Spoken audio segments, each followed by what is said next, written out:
Hello, everybody. My name is Garrett Schmidt. I'm the managing editor for VBCExhibitHall.com, and I'd like to welcome you all to today's live webinar hosted by Roji Health Intelligence. And it is the first of a three-part series that we're hoping you join us for.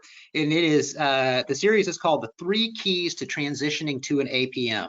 And then part one is what we're having today, and that is titled Build or Join, Determining Your Pathway. A few items of note before we get started. Everyone's joined today in listen-only mode, so you don't need to worry about muting your microphone. It's not like a Zoom meeting where we're able to see you and hear you. So that's done for you. Second of all, we are going to have a time for Q&A, so we would love to hear from you during the presentation. So if at any point you have a question or would like to chat with our presenter, please send us a question via your little control module. You'll have an area actually for questions. It's not the chat, it's a different area just for questions. So go ahead and submit your questions there at any time, and we'll get to as many as we can today. And then finally, we are recording today's session. And so what's going to happen is after we're done, I'm going to send everyone who registered a link to the recording. And that's also where you'll be able to download the slides, and you can connect with them there, and feel free to share that and rewatch it. I would love for you to do so. Finally, I wanted to, without further ado, introduce our presenter today, Miss Terry Hush. And she is the CEO and co-founder of Roji Health Intelligence, and excited to hear from her today. So welcome, Terry. Thanks, Garrett. I'm very excited to be here, and hello, everybody. I hope that you will have some fun during this presentation as well as learn something. So as Garrett said, this is the first of a three-part series on how to transition to APMs. And who we're targeting this seminar for is health systems and medical organizations that are considering moving forward with APMs, people who are considering specialty models. So if you're a specialty organization and you're considering one of the specialty care models for CMS, then this is for you. Those who are thinking about going into private ACO agreements with health plans or even employers, people considering bundled payments. And this is important. I think this is very appropriate for existing ACOs who are not really yet on the path to risk. And because our focus here today is, what do you need to do to be prepared for risk? What we'll cover is some background on APMs and the slow growth of those payment models, in what ways the competition should guide your future, and then what criteria you need to look at for assessing options to build or to participate in an APM type entity. I'd like to introduce my co-presenter. Actually, my co-presenter, Tane, who's a 14-week-old bearded collie puppy, was so loud that I had to escape Tane's presentation today, and so she will not be joining us, but she was already in the slides.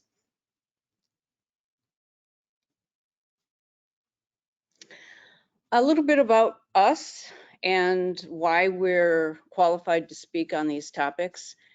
First of all, we provide value-based care technology and services to improve outcomes and cost performance. And we've been doing this since 2002, when value-based care was called something else.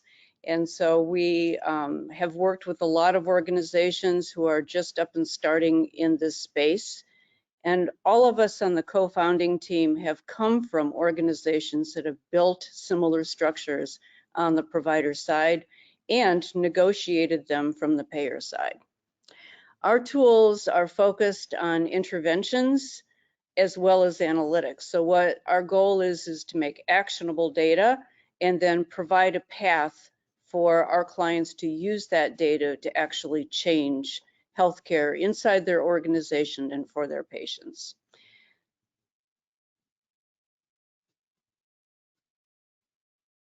So let's start with what an APM is. An APM is really not the name of the entity. An APM is a payment model.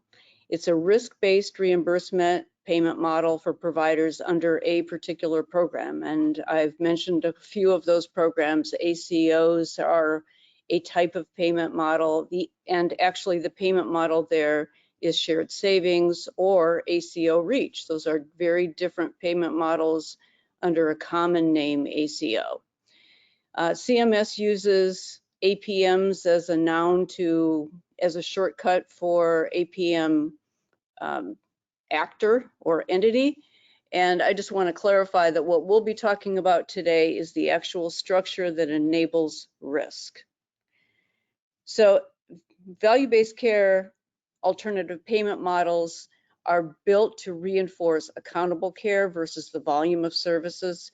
And that means they're moving away from a fee-for-service model. That's a really key assumption that I'm making, and many providers have been hesitant to embrace that methodology. But I hope that after today's session, you'll have a greater understanding of why that may be necessary for the future. MSSPs with no downside risk at all, while they're called APMs, the payment model itself is weak reinforcement, while the ACO reach payment model is strong because it's based on population-based payments.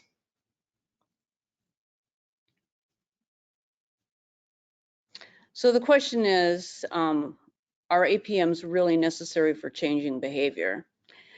Well, I would definitely say that APMs by themselves can't change behavior.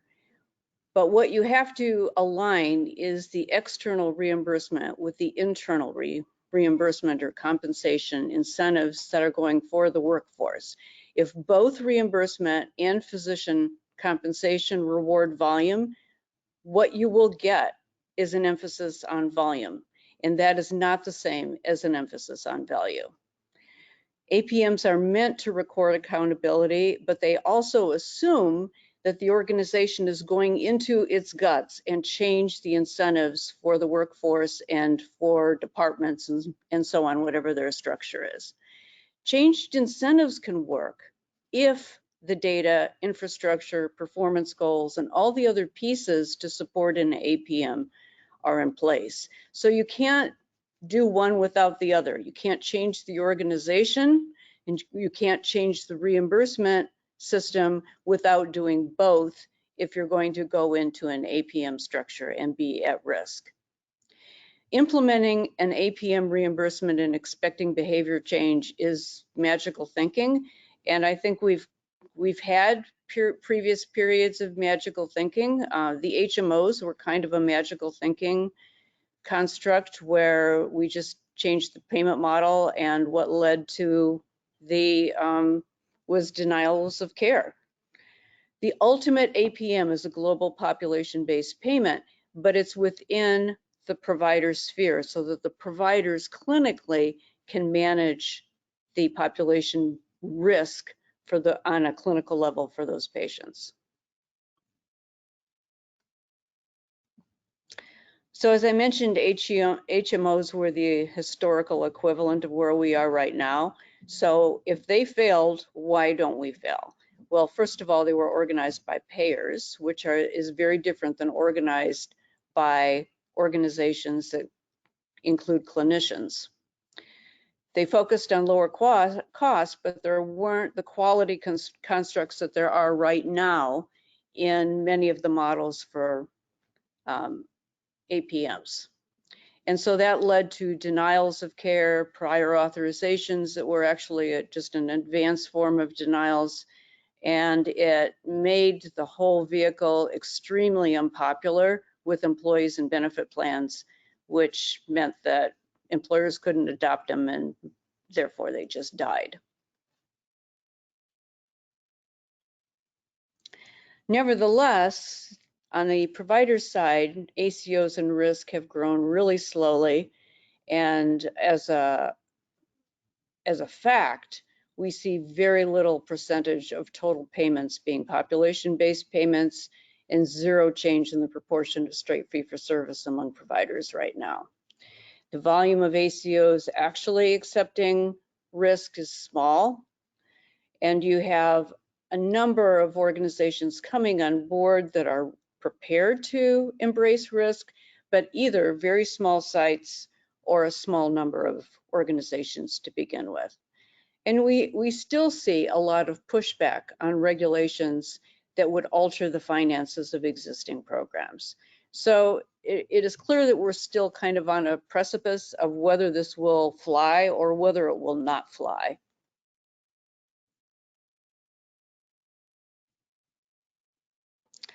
But what has changed in the environment?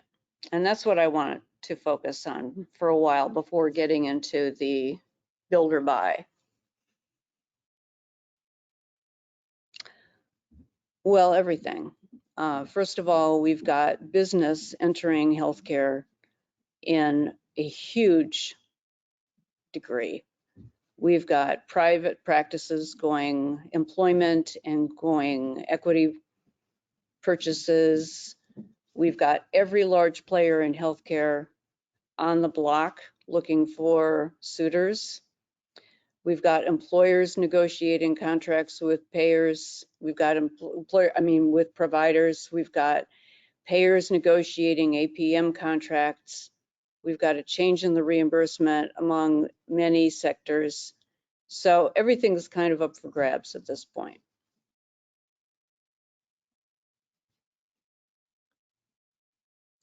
But let's deal with the payers and employers first.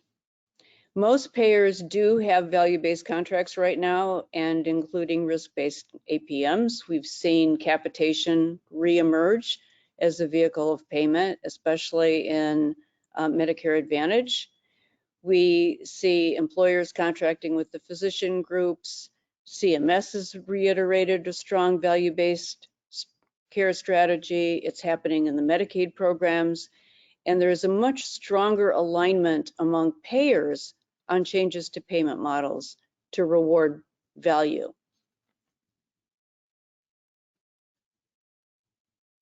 Physician attitudes have changed. We know they were hurt financially by the pandemic if they were on fee-for-service. The significant volume drop led to practices really soaking red ink if they were dependent on fee-for-service. But research has shown that practices with prospective payments and aligned in value-based kinds of instruments did well. And the result of the last couple of years is that we had the largest single year of physician migration to employment in 2021.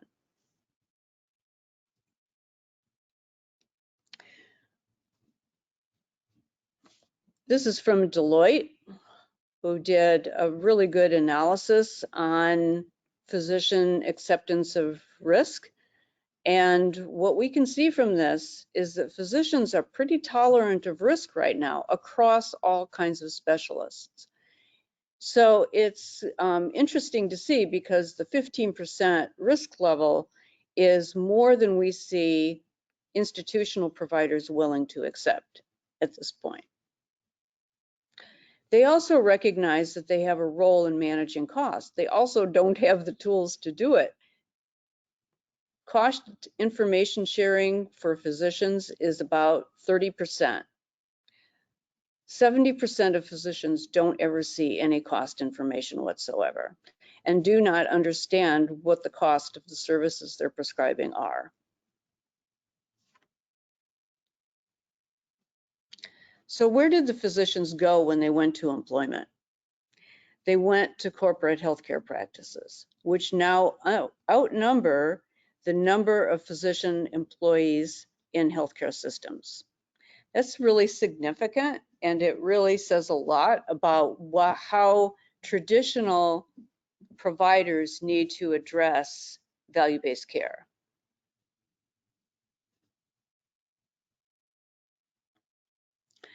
"74% of physicians are employed. Many practices are owned by or backed by corporate healthcare giants.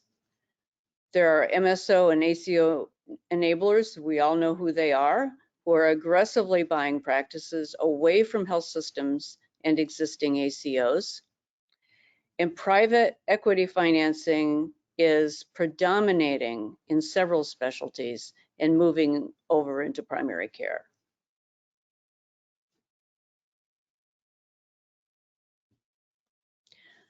The pandemic disrupted healthcare and changed the way we operate. Telemedicine was a prime example, but you also have some practice adaptation to predictive payment and new business competitors that saw an opportunity to poach physicians.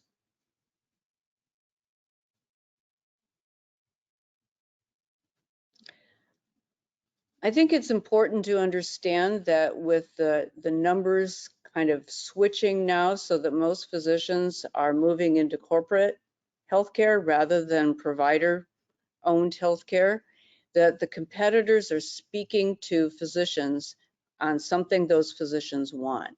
And that, I believe, is providing them with the confidence of a possible successful future. Those organizations were developed with a business model towards value-based care. Most of them are prepared to go into risk, and that's what they've promised their investors. They have incentives tied to their success for the APM. The physicians have access to technology that was a real hassle for them before and is no longer a hassle. They don't have to choose it. They don't have to pay for it. They don't have to implement it. And they offer an alternative to physicians who believe that they've become cogs in kind of a machine where they're constantly pressing volume on a hamster wheel. And you hear these complaints in the halls of legacy provider systems all the time.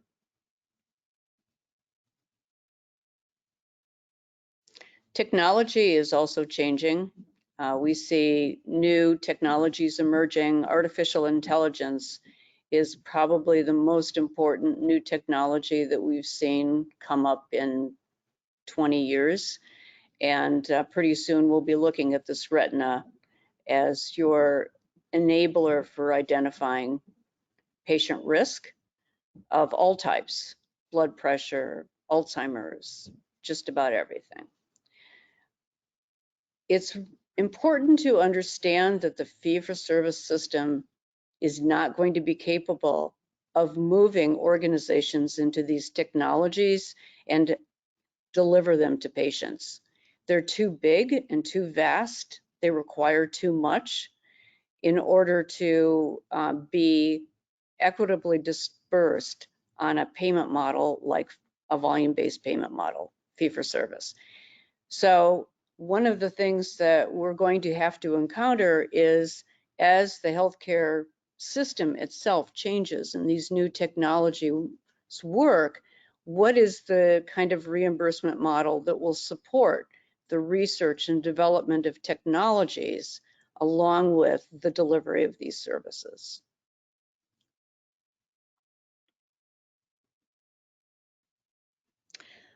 This graphic came from Health Affairs. I think it's really interesting because it envisions a very different kind of healthcare system with APMs, where you have episodic delineation of services and population health and clinical interventions that are developed along those different episode arenas. And I'll show you a little bit about what we have in that same space right now. It's very different to be able to look at the kind of care that's delivered to people and see it combined with all of the services packaged in one group per patient.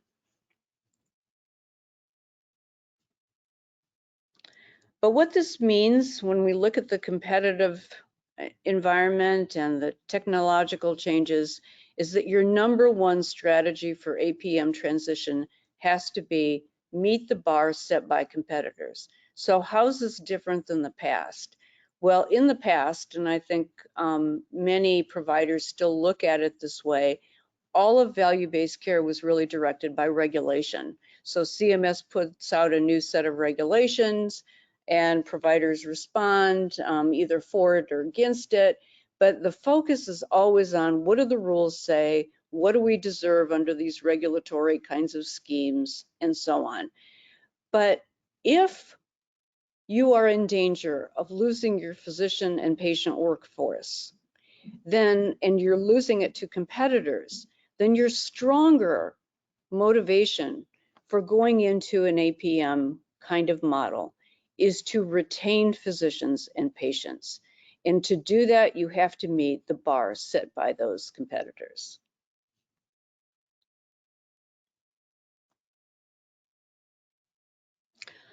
So where you are then is the fork in the road. Do you build your own organization, or do you participate in another organization in order to be part of APMs? And let's look at the decision criteria. First of all, what's your marketing position right now? Are you a must-have in the market? Are payers coming to you in order to fill out their network, or are they giving you a take it or leave it offer? You can easily identify where you are with patients and payers by those negotiations and by how much your bottom line is leaking. What other APMs exist in your market is important, because if you're already dealing with competitors who are providers as well as competitors who are business, then you've got to take notice of that and match the whole sphere. What's the status of your technology and infrastructure? Because you can't do it without it already. And so are you starting from behind, or do you already have a base on which you can start building value-based care technology? And the most important ingredient, I think, is culture. Is your culture able to change? Is it able to embrace a new kind of healthcare, or are you already divested of the go-getters who have fled to equity-backed healthcare? You need to have a strong leadership team among your clinicians and your staff in order to make change. And then finally, what is your payer mix? Are you going to be building your vehicles primarily in Medicare and Medicaid, or is your market very strong on the private side, in which case you might work more and quicker with that?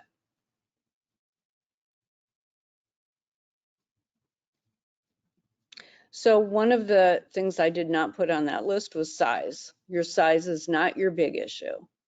I know that healthcare consolidation has moved so quickly that the idea is that you can have leverage in the market and be a must-have by just consolidating and being a bigger player. And a bigger player does give you some bandwidth to be able to do things, obviously, but as far as building alternative payment models, being a niche player is just as important as being a big group. It all depends on your reputation, your culture, your clinicians, and what you're trying to have as an APM. Your patient costs can be lower if you're not a big player in the market, and probably are. A lot of research is backing the idea that consolidation has driven up costs. So if you are not only a must-have, but also a lower cost provider in the market, you may have more opportunity. You may be consistently meeting quality standards, or you may be on the early edge of that. It's going to be a big focus as we go forward. But if you don't know any of these facts, if you don't know where you are in the network, you definitely need to improve your data and analytics on your market and yourself.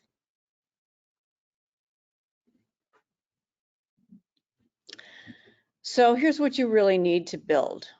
First of all, obvious, it's enough money for staff and purchasing and building infrastructure and guidance to do that governing structure. We see a lot of ACOs that do not have clinicians in the actual organization itself, which I think is a mistake, because they are not really invested in that unless they're invested in the enterprise itself. And I say that from being a business owner, you have to have people who are actually owning the problem there. In addition, you need strong physician leadership in order to get the clinicians on board and somebody who speaks their language. So it can't be your administrators trying to guide the clinicians. I've never seen it work. I've only seen it work when clinicians are spoken to by leadership that is physician-based. You need a strong primary care network if you're going to be in an ACO. If you are going into a specialty care model, your specialty reputation and complement are much more important. So if you are a multi-specialty institution and you have a small primary care base, you're going to have trouble creating an ACO. You may do it, but without the strong primary care base, you will have a lot of money problems because the attribution will be to your specialists and you will be responsible for all the costs, patient care costs of those patients who are lacking primaries and are in the specialty care market only. You also need the culture and energy for change and physician collaboration. It's a big deal to have that culture.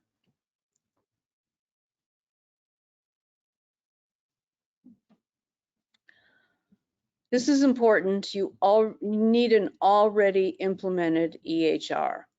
You can't start now and build an APM next year.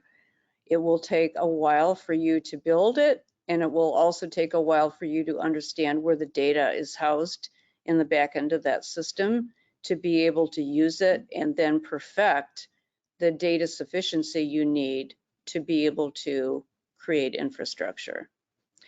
You will also need the stomach for distributing money based on performance, and I don't say that lightly because having worked with my co-founder on developing a large physician-based organization for contracting, distributing money was a very difficult matter, especially as we became more successful in negotiating contracts. They became more important to the physicians, and you have to have a lot of backing of data that can go back to the physicians that they can believe in order to do this well. And then finally, you need the technology to identify your costs and your outcomes, equity, and interventions in order to improve. So that's what I want to focus on next, because that is the number one thing that you may not have internally. In fact, it's very difficult to have it because I haven't seen it yet in an organization. So some value-based care technology can be purchased. There can be plug and play technologies to give you all the functionality you need. But value-based care technology is not the same as your EHR. Your EHR is one source that goes into the value-based care technology. And I think that quality reporting is a really good example of that. You can't do everything that is going to be required for quality reporting or quality monitoring or health equity if you are only looking at EHR measures and EHR data. You have to think about what you will need to create the value from all data sources. Financial is an extremely important piece. You cannot model risk unless your financial data is integrated with your other data, especially your clinical data. You also need provider information and patient information. And in the future, you will need a lot more. You will need AI on top of this base. But first, you have to build that data through your EHR and these other systems. You have to have sufficient data to feed the technology, or the technology is worthless.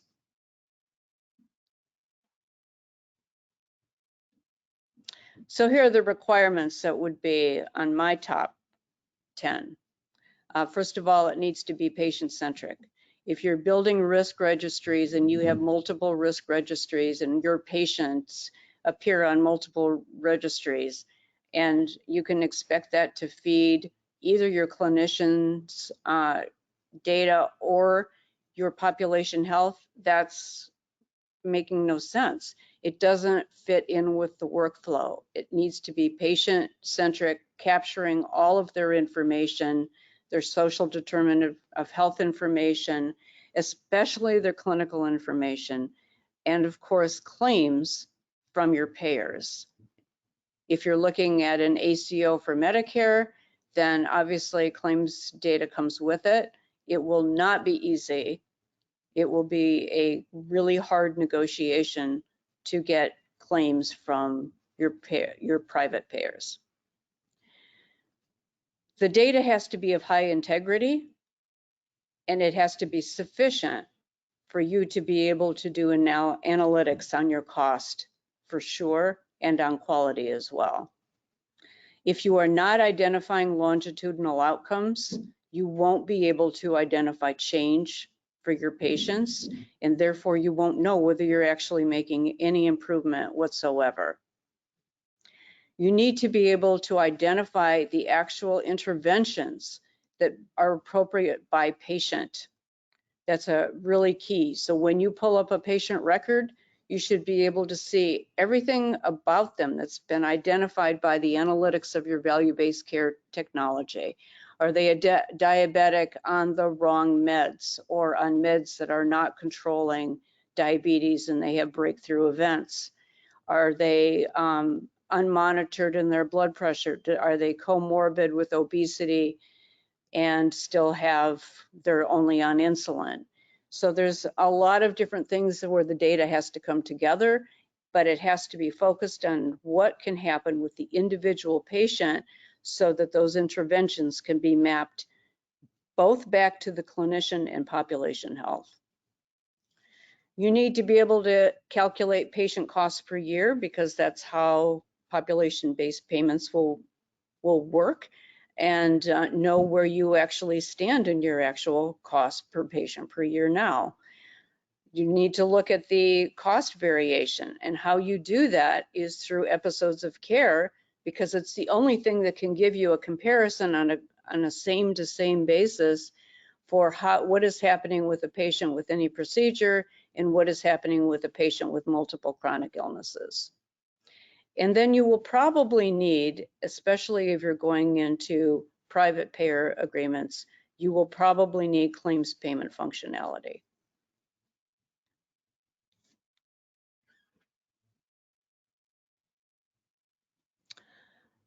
This is an example of what it looks like to have a procedure episode and identify cost variation. So what I'm looking here is one provider who performs cholecystectomy, and a little chart with a bunch of different circles that show cost by provider. And if you look at the one way up on the upper right for that little chart, you'll see a provider whose cost suffered extremely. And then you see a few where they're under the bar of cost, and some that are under the bar of instances. So it's interesting to see the variation. And this is just a summary. You need to dig into that variation and figure out what's causing it. And one of the things that's causing it, hard to see on the slide, but the notable observations of what happened during a procedure. So every provider has a certain percentage of observations that occurred during the surgery. It could be a redo, it could be a complication, it could be something that happened that was irrelevant to the surgery. It could be the selection of a patient who should not have had surgery and went into sepsis. So you see a lot of things that are coming out of this, but they all point to things that could be improved in the clinical process at the provider helm, and therefore this information needs to be shared with your clinicians to be able to have them understand how you're looking at cost and what's going into it, and examine the clinical components of that. It's not a scoring, it's a data sharing.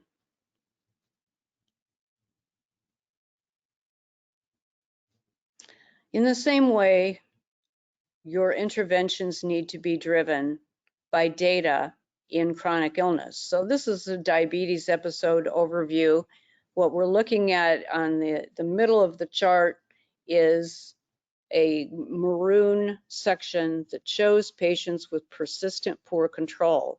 That means that over time, those patients have not been improving, have very high hemoglobin A1Cs, have a number of other outcomes that are out of whack, and they are candidates for possible interventions. And then some of those interventions are over on the lower right there, where there's a medication review because they're on the wrong meds or unstable meds, or there's been no change in the treatment plan, or there's been no referral to specialists, or they've got a number of other issues that need to be investigated. All of these require investigation after the analytics stage to appropriately slot them into interventions and solve the problem for the patient. But the key thing here is that they're targeted. So rather than waiting until the patient already has an emergency room or admission and then going back, calling the patient in, figuring out, you've already let the horses out of the barn at that point. You've got to be able to target before those things happen in order to see what's happening with the patients and change it.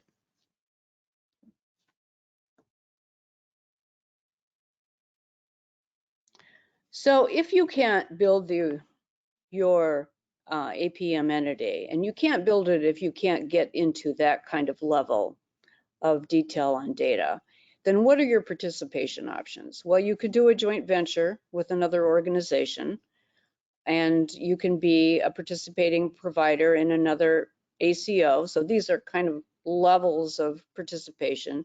There's Medicare Advantage. You could either own or you could participate in Medicare Advantage. But you need to look at the advantages and disadvantages of a participation model generally. The advantages, obviously, you have no investment cost. You can practice becoming an ACO participant. You can get analytics and understand what's going on in the market. That's a slow option. And the question is, do you have the time? The answer to that is go back to the questions on, are you ready to participate in an ACM? What's your market presence right now? And are you already losing ground? The disadvantages of participating under any vehicle in which you are not owning is that you're at the bottom of the food chain. You don't get to make the rules, you don't make the decisions on key issues, including on the distribution of money or on the distribution of negative money if the costs are too high.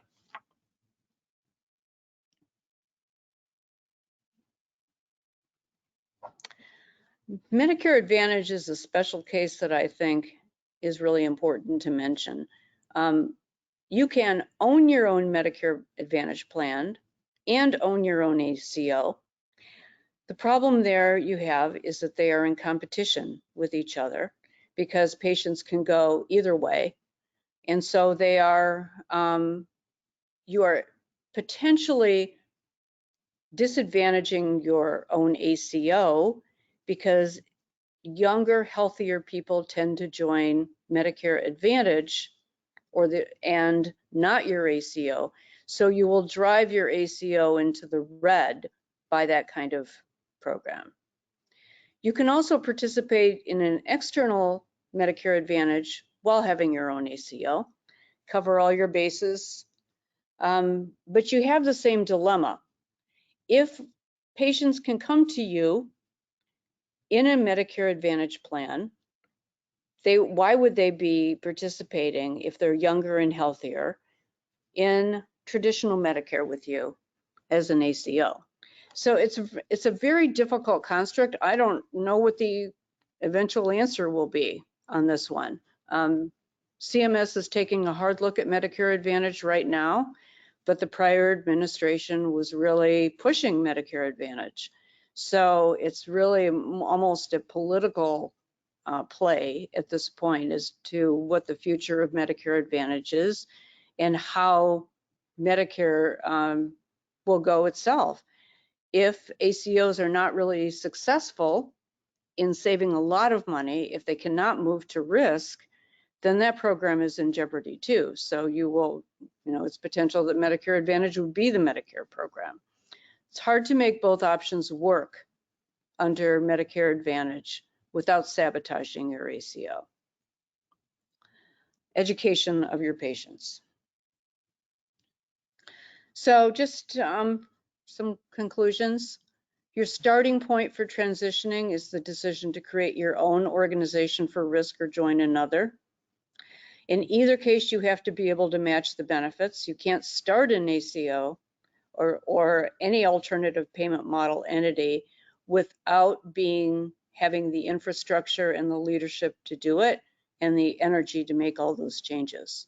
So there aren't really any shortcut requirements. If you're on the fence, I'm not sure if I've helped you move which way or the other, but it's a doable enterprise. There's lots of resources out there, and we think that it's worth it.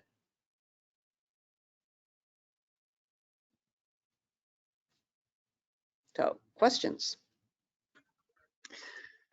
All right. Well, that was great, Terry. That was very informative. I know I learned a lot. And we do have some audience questions here. And by the way, if you would like to ask a question, please go ahead and do so now. And you can do that through the your little module there. There's a place that you can actually ask questions. So go ahead and submit yours now, and we'll get to it if we can. First question here is, what do you think is the biggest technological hurdle when it comes to sharing data among practices in an APM, and kind of a follow on, and how have people worked to overcome this potential barrier? Well, I think that there are several issues in sharing data with clinicians. That's what you're speaking of, right? One is the work of clinicians. They're not going to log into a third-party vehicle. They've got to see the data they need in some abbreviated way. And if you're expecting them to make interventional changes at the point of care, that's when where they need to see it. They need to see group information like analytics in an easy format online and available to be able to dig into the details so that they can validate that if they want to. I think that there are, in particular, specialists who really love to dig into detail, or the primaries are not going to have the bandwidth on time to be able to do that kind of work. Okay, great. And the next question we have is, how can a third-party data analytics platform provide data back to an APM that will actually promote better patient outcomes and cost savings? Many ACOs right now are relying on claims data, if that. I've seen a lot of build your own technology in the ACOs because they've been bootstrapped. The biggest thing that a third-party platform can do is to provide the state-of-the-art value-based care technology and to aggregate data and to tell and guide the organization on what they're lacking in data to make the decisions they need to make. To drive interventions, I think that's really important. Time and resources are limited, and the more you can actually target interventions and changes away from kind of grand administrative cuts, the more you can actually change the path of care and the overall costs. Great. Okay, next question in is, what are some ways to encourage risk-adverse physicians to participate in risk agreements? I think that, let me think about it. exactly how you would convince physicians. Well, you convince physicians by you talk about their future and what they have to do. I mean, all physicians right now are pretty much burned out. Why? Because they are doing more and more documentation, and they're doing more and more work for keeping up volume. So if you have an organization which is not putting so much emphasis on volume, but is putting emphasis on the results, and you can integrate your clinical practices in a way that can provide physician support you need, because that's a critical thing that we're missing right now. Value-based care has to mean you provide the clinical support for physicians to do their jobs. This kind of data helps them by identifying exactly what's being missed in a patient. They don't necessarily see all of that when they're looking at 15 minutes. And a lot of physicians will have to fall back on the, well, my patients won't do this. My patients are, they're non-compliant, they won't do this. Well, they're non-compliant because they don't have either the financial means or the structure to help them through the improvement of their outcomes. They have nobody to talk to except the clinician, and the clinician has no time to talk to them. So it's that underlayer of support that we don't have in traditional healthcare for physicians that's needed. Yeah, that's a great point. Next question isn't Medicare Advantage a problem because not all of them have national provider networks?